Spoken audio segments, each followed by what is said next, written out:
내가 굳이 시간을 많이 안 쓰면서 돈이 따박따박 나올 수 있는 거 없나? 이런 고민 많이 하는 것 같은데 현실적이야. 자금이 별로 없어. 저는 어떤 창업 형태든 올 대출은 진짜 권해드리지 않아요. 최소 자금으로 그리고 최소 리소스로 창업할 수 있는 아이템들에 대한 질문인 것 같아요.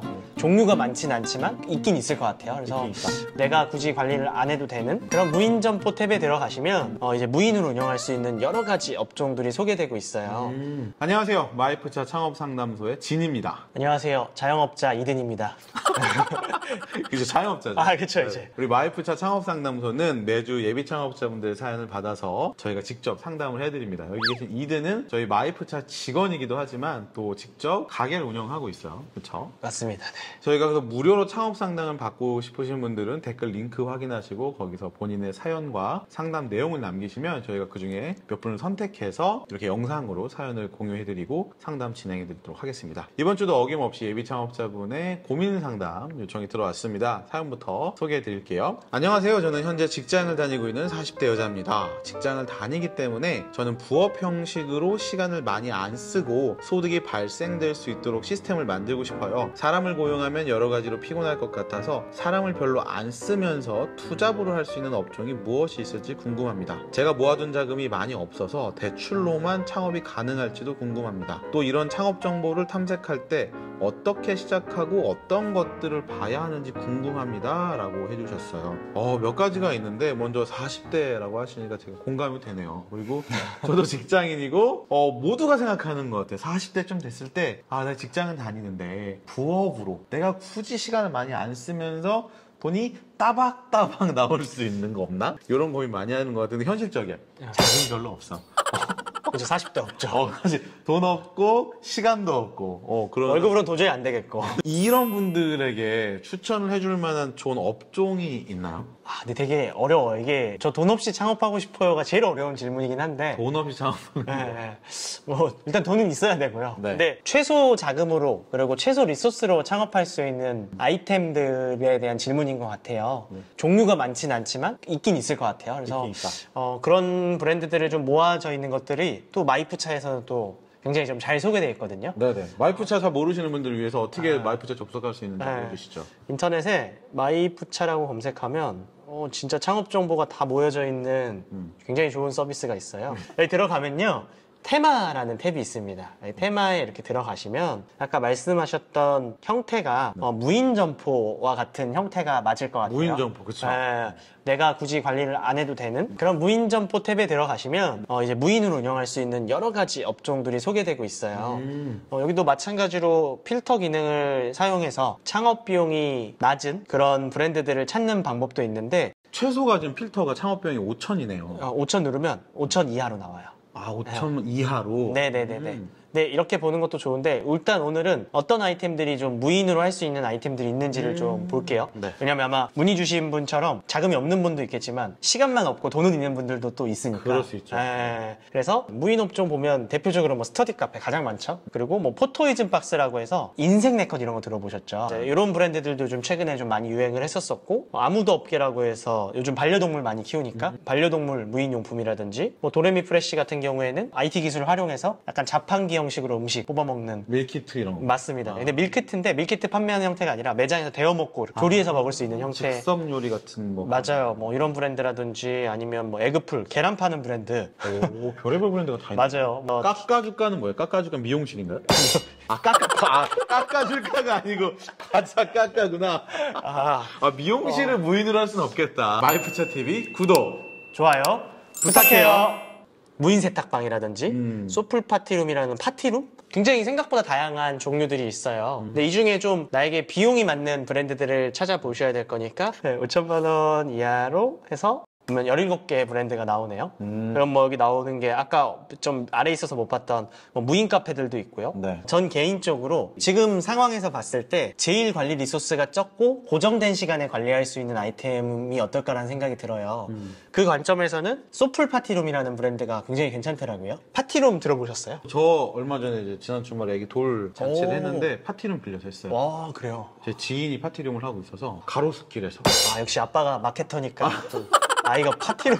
보통 이제 저는 파티룸 술 먹으러 가는 줄 알았는데 돌잔치도 파티룸. 돌잔치 거기 되게 고급스럽게 잘 돼 있어가지고. 그래서 일단은 파티룸이라는 것들은 뭐 코로나 특수를 좀 보기도 했지만 우리나라는 좀 파티 문화가 많지 않지만 외국에서는 파티 문화가 굉장히 잘 돼 있어서 이런 파티룸이 굉장히 잘 된다고 하더라고요. 그래서 파티룸은 고정된 시간에 청소만 하면 사용자들이 관리자 없이 이용하는 형태의 업이기 때문에 직장 다니는 사람한테 굉장히 유리해요. 그러면 파티룸을 프랜차이즈면 본사가 뭐 해줘? 라고 하는데 그러게요. 이 소풀 파티룸이 제가 되게 긍정적으로 봤던 부분이 본사가 CS 관리와 예약 관리를 다 해준대요. CS와 예약. 뭐 예를 들어 수저 어디 있어요? 그러면 저 이 시간에 예약할 수 있어요? 이런 것들을 본사에 제공하는 뭐 어플리케이션이라든지 CS 담당자가 다 해결을 해줘서 그러니까 에어비앤비 같은 업이 되게 어려운 게 시도 때도 없이 문의 전화 오고 이게 생각보다 굉장히 힘들다고 하더라고요. 새벽에 연락 와가지고 뭐 이런 맞습니다, 게 없어졌다 맞아요. 어디 갔냐 막. 네. 근데 그런 CS 관리를 본사가 CS를 지원해주기 때문에 저는 소풀 파티룸이 직장인들 사이에 굉장히 좀 괜찮지 않을까? 라는 생각을 해봤고 실제로 저희 촬영 감독님이랑 그 소풀 파티룸 매장을 신림동에서 3개 하는 점주님을 만나봤는데 이분이 완전 적극 추천을 하시더라고요. 아, 그분은 직장인이었어요? 직장 진짜 다니시고 이분도 약간 비슷하게 영업사원이셔가지고 중간에 좀 고정적으로 비는 시간에 딱 가서 몰아서 청소 싹 하고 나오고 뭐 이런 형태니까 너무 만족한다라고 얘기를 하시더라고요. 그 소풀 파티룸 그 창업 비용이 어느 정도 드는 거예요? 한번 볼까요? 소풀 3천만 원이라고 파티룸 했는데. 들어가면 여기 정보공개서에서는 2천만 원 정도 나와 있는데 실제로 이제 보증금 포함해가지고 3천만 원 전후에 오픈할 수 있다라고 들었고요. 2천만 원은 포함되는 게 뭐가 포함돼요? 여기 보증 교육 가맹비와 인테리어 비용, 기타 비용 이렇게 나와 있어요. 교육비, 가맹비가 각각 100만 원 정도. 네네네. 인테리어 1,000만 원은 이게 본사에 내는 돈이에요? 본사가 직시공을 하게 되면 본사에 내는 비용일 수도 있고 공사 업체에 내야 되는 비용일 수도 있는데 보통 이제 인테리어 회사에 직접 내는 경우가 최근에는 많아요. 그러니까 본사 통하지 않고 직시공 맡기는 경우가 많아서 네. 여기 있는 비용이 모두 다 본사에 내야 되는 비용은 아니고 소풀 파티룸을 창업하는데 드는 비용이 이 정도라는 거고 어디 가나 본사에 꼭 내야 되는 비용은 가맹교육 보증금이죠. 여기 안 나와 있는 로열티 비용이 분명히 있긴 할 거예요. 아, 로열티는 여기 포함이 안 돼 있어요? 네, 근데 제가 알기로 소풀 파티룸은 예약금에 일정의 정률 수수료가 있는 걸로 알고 있어요. 아, 그 수수료를 가져간다? 네, 네. 근데 제가 그때 느꼈을 때 10%막 이렇게 얘기하셨던 것 같은데 되게 저는 합리적이고 합당하다고 느꼈어요. 그러니까 정기적으로 들어가는 건 아닌 거고 예약금의 일부를 수수료를 가져간다. 네. 그러면 뭐 진짜 내가 좋은 입지에 인테리어 잘 해가지고 하면 창업하는 것 자체에 본사에 내는 돈은 부담스럽지 않을 수 있겠네요. 맞아요, 맞아요. 네. 뭐 이런 분들 같은 경우는 지금 창업 자금이 없다고 하셨는데 300 정도는 있으실 것 같고. 근데 실제로 창업할 때는 근데 결국 인테리어 하고 하면 2, 3천 드는 거잖아요. 그러니까 그 2, 3천을 대출로만 할 수도 있어요? 할 수 있는데 저는 어떤 창업 형태든 올 대출은 진짜 권해드리지 않아요. 전 심리적으로 불안한 상태에서 창업하는 것들을 별로 안 좋아하거든요. 결국은 창업자의 마음은 돈에가 있으면 안 되고 고객한테가 있어야 돼. 우리 고객이 얼마나 편리할지 얼마나 우리 브랜드를 사랑할지를 고민해야 되는데 대출이자 어쩌지? 이렇게 돼버리면 집중해야 되는 영역에 집중하지 못해서 그러니까 저도 후배들이 20대 후배들이 물어봐요. 형님 카페 잘 되시던데 대출 좀 땡겨가지고 같은 브랜드 해볼까요? 뭐 이런 얘기 하는데 절대 그렇게 하지 말라고 하거든요. 돈 왜요? 본인은 그렇게 잘하고 있으면서 왜요? 저는 올 대출을 한 게 아니니까. 저도. 올 대출이니까. 네, 저는 실제로 대출을 아예 안 받고 했거든요. 동생이랑 반반씩 모아둔 돈으로 했고. 근데 저도 대출을 꼈으면 심리적으로 불안했을 것 같아요. 네. 그래서 저는 개인적으로 너무 많은 대출을 받아서 하는 거는 안 좋다.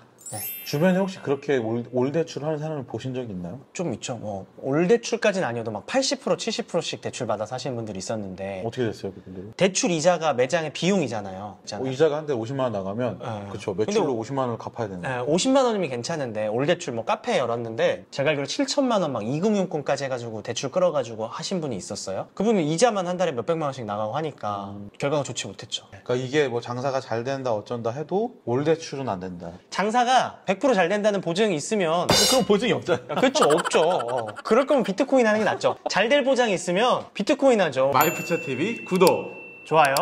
부탁해요. 근데 이런 부분들 같은 경우 창업 정보 자체를 어디서부터 어떻게 찾아야 될지 모르겠다고 지금 본인도 얘기를 하시는 건데 네. 창업 정보를 어디서부터 어떻게 찾고 해야 될까? 진짜 어려운 부분이잖아요. 맞아요. 그 창업이라는 게 업종도 너무 다양하고 우리나라 프랜차이즈 브랜드가 11,000개라고 하거든요. 그러면 다 브랜드마다 조금씩 환경들도 다르고 입지 환경에 따라도 다르고 막 이러다 보니까 사실 A부터 Z까지 좀 상황에 맞는 솔루션을 주는 그런 서비스가 없었던 것 같아요. 근데 저희 마이 프랜차이즈 서비스는 그냥 기본적으로 비용이 비용이라든지 이 브랜드의 성장세 같은 것들을 다 검색할 수 있고 회원만 가입하면 내가 고민하는 단계에서 마이프차 창업 상담소를 이용하면 그 시기에 필요한 조언도 해주고 하기 때문에 저희 마이프차 서비스가 예비 창업자들에게 저는 꼭 권해주고 싶은 서비스이기도 하거든요. 그러니까 진짜 이게 저희 회사가 그래서 그런 게 아니라 꼭 보셨으면 좋겠어요. 그러니까 우리가 이 마이프차를 쓴다고 해서 100% 성공할 수 있다 이건 절대 아니고 적어도 내가 창업 비용은 얼마인지 어떤 브랜드들이 있는지 최소한 내가 예상되는 매출이 얼마인지 이런 것들은 여기서 확인하실 수가 있는 거잖아요. 네, 맞아요. 그럼 우리가 파티룸을 한다고 하면 또 파티룸을 하기에 좋은 상권, 지역 이런 게 있을 것 같은데 뭐 이런 데가 기본적으로 좀 좋다 뭐 이런 게 있나요? 파티룸은 기본적으로 술집같이 시끄러운, 그러니까 소음에 자유로운 상가여야 되고 그러면서 동시에 건물의 위층을 많이 올라가요. 그러니까 예를 들어 술집 있으면 1, 2층은 술집으로 쓰는데 4층 이런 거 뭐 들어가기 되게 애매하잖아요. 그렇죠. 거기 뭐 병원 들어갈 거예요, 술집 위에. 그럴 수 없으니까 되게 술집이 많은 중심 상가들은 고층이 좀 임대료가 저렴해요. 그런 입지가 좋거든요. 근데 저는 개인적으로 대학가 중심에 술집 많은 데가 좀 파티룸이 어울린다라고 말씀드려요. 그래서 뭐 술집 하면 딱 하면 떠오르는 최근 잘 나가는 브랜드 역전할머니 맥주와 대학교 학생수, 여기 마이 프랜차이즈의 주변 정보 누르면 대학교 위치가 나오거든요. 그래서 대학교와 역전할머니 맥주가 있는 지역을 보는 게 어떨까? 역전할머니 맥주는 어떻게 했다? 역전할머니 맥주 여기다가 그냥 역전할머니 맥주라고 검색을 하면요. 역전할머니 맥주의 가맹점 위치가 이렇게 나와요. 네. 아니면 여기 보면 음식점 주점 누르면 음식점 주점에 대표하는 브랜드들이 얼마나 위치하고 있는지도 이런 식으로 보면 여기는 뭐 술집 엄청 많죠. 뭐 이런 것들 몰려있는 것들 볼 수 있습니다. 오히려 얼핏 생각하면 그런 데 없는 데다가 해야 좀 잘 되지 않나, 경쟁이 될 것 같아서. 그런데 반대네요. 주점이 있는 곳에서 파티룸을 해서 잘 된다. 네, 그쵸. 모일 수 있는 공간에 해야 되는 거죠. 파티룸 하면 보통 이용객들 6명, 10명 이렇게 하면 뭐 친구들이랑 뭐 파티룸 임대료 저렴하다고 뭐 우리 집 근처 파티룸에서 놀고 싶진 않잖아요. 말 그대로 파티인데. 또 놀러 오라고 했을 때, 야, 왜 굳이 거기까지 가라는 얘기가 안 나와? 그쵸. 뭐 강남, 뭐 홍대, 뭐 맞습니다. 이런 것들. 네네네. 그런 데서 뭐 음식도 시켜 먹고 이러면서 하는 게 파티룸 문화니까. 뭔가 소풀 파티룸 홍보대사가 된 것 같은데. 아니, 뭐 제가 되게 저희가- 인상 깊었었습니다. 그러니까 우리가 그 또 설명해 드리는 게 각 사연자분에게 맞는 브랜드를 그래도 좀 유사하게 좀 소개를 해 드리는 게 필요하니까 소개해 드린 거고요. 지금 이번 사연 주신 분께 마지막으로 좀 해주고 싶은 이야기가 있다면. 네. 올 대출로 창업하지 마시고. 올 대출 안 된다. 네. 어느 정도 좀 자금을 모으면서 시작하시는 걸 권해드리고요. 지금처럼 어떤 것들을 할지에 대한 고민을 해보는 건 전 너무 좋은 시도라고 생각해요. 근데 너무 빨리 창업하려고 하지 마시고 자금을 모으면서 한 발짝 한 발짝 여러 가지 브랜드를 비교해 보시면서 창업하시길 전 권해드리고 싶습니다. 이게 제가 40대 예비 창업자에게 해주고 싶은 말일 것 같습니다. 네. 좋습니다. 당장 뭐 내일 모레 창업 안 한다고 큰일 나는 거 아니다. 맞습니다. 차근차근 자금 모으면서 준비를 잘 하시면서 창업하시면 좋겠습니다. 네, 그럼 지금까지 마이프차 창업 상담소였고요. 그럼 저희 다음 영상에서 뵐게요. 감사합니다. 감사합니다.